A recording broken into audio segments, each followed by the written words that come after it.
Inamat na unyu Yananga na idni yatanguni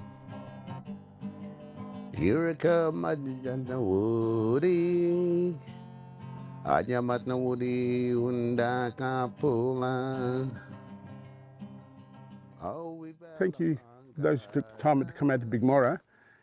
I'd like to firstly thank the Rangers of the IPA for inviting me to participate in today's event, but also to come along and talk to the visitors here at Big Moro. Wandu yana no rajamat yarta dari. Wandu hikamana kina ngukurik no rena wana wandu ngukuk. I just said to you, welcome to Ajamatna country. When you go from here, well, when you're here, you'll have a good time here. When you leave from here, that you will travel safe. This place is very significant because it ties in with the story of the Ajamatna nation, the Ajamatna people. The creator, our creator, sent two people down to Mother Earth, and because there was the Adjumantha people, or the people that were occupying this land, weren't doing the right thing. So they came down as Urabilla.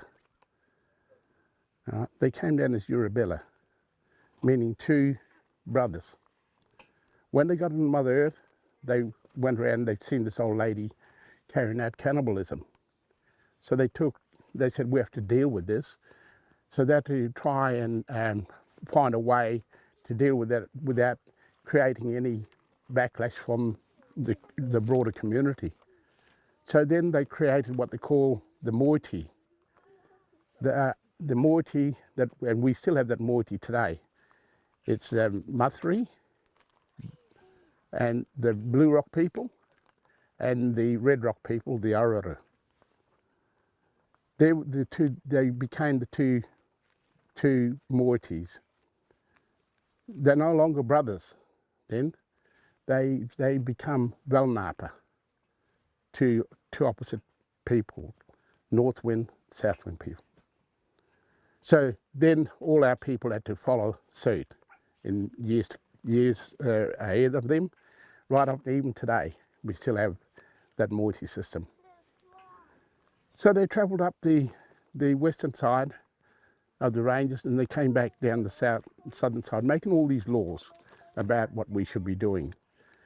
And like how to cook a kangaroo, how to cook an emu, and all these different animals, and how we should prepare them, and what animals we weren't allowed to take.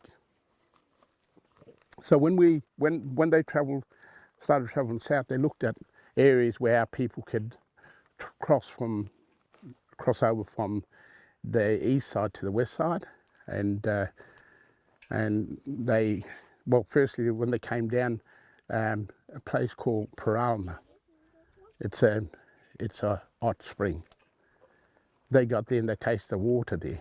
The water there was no good to drink, so they got a fire stick and they put it in that water. So what happened to that water? It's hot. It's hot water spring. But later we found that it's contaminated. It's radioactive. They said you can swim in there, but you can't drink it. And they came on to another little place, another little creek, spring, Malyalna. Malyalna, they made a Nipawi. They made those waters were good to drink. When decided travelling from Nipawi to Italawi, where they found the pathway for people to travel from the east to the west, they also found a spring there, and that water it's inside the Veal. And that's where the name Italawi come from. It's Italawi. So once they'd done that, they just before they got a emu, and they took the took the legs off the emu like we do today, and they cooked the emu up and set it at her feet, and then they decided they'll take the 2 legs with them. By the time they got here, the emu leg, biggest emu, fattest yellow, it started to go green, right? Because of the weather they're travelling through, the different elements. And they threw it against a cliff here, and this is where that old copper mine later started. They started mining the copper. That's the fat of the old emu. They then continued on. They found that ear. They found the rock hole ear was a akurawi, meaning that's the Dreamtime serpent. It lives in that hole, and they told people they can drink it, but be mindful. It's safe to drink. It's good water, and you tried it just now, didn't you? So what do you reckon about it? Good. Yeah. It's a spring that never dries up.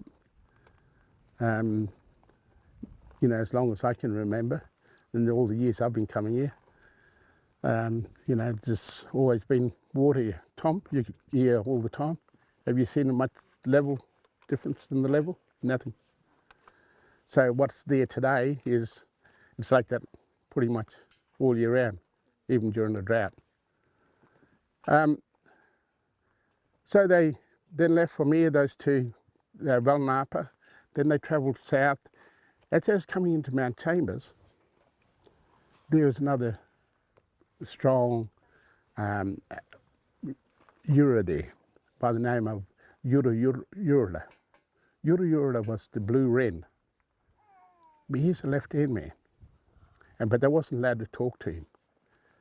And he wasn't allowed to even see, he wasn't allowed, but he heard him coming, so he threw a boomerang. And it circled around and fell on top of what is now Mount Chambers, the knob of Mount Chambers. But as he threw the boomerang, he cracked the hill to make a noise. So that alerted them that someone was there. And they weren't allowed to see him. So it circled up and landed on the hill. Then they went travel. Those 2 then veered off from there, went back to Mount Hack.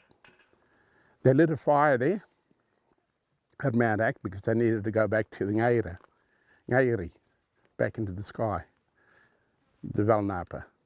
They lit a fire, the sparks, some of them weren't, but they lit the fire on the downside of them, so they kept climbing as the flames grew higher, and they went back into the sky. So they now formed the 2 black holes in the Milky Way. But they're there to watch us in everything that we do. They're to obey our laws, or the laws that they laid down for us. We still obey them today. We still have the Orora and Mathri. We still do our kangaroo and emu in the proper way, and any other animals, we cook according to their rules. The water we respect. I mean, water's a very important element out here. We have great respect for the water. And the land itself. Places like the sea is significant. Manyalna, Nipawi, Pralna. It's sad that many years later in Pralna, that around where the Beverly uranium mine deposit is now, that's all part of that area, and that's obviously what radiation is seeping into that water that's making it hot the way it is. So that's the significance of Big Moro. Big Moro is connected to all Adyamatna people through the Valnapa, Orora and Mathri moiety. Okay? Okay. Adyamatna udi unda kapula. Adyamatna udi unda kapula.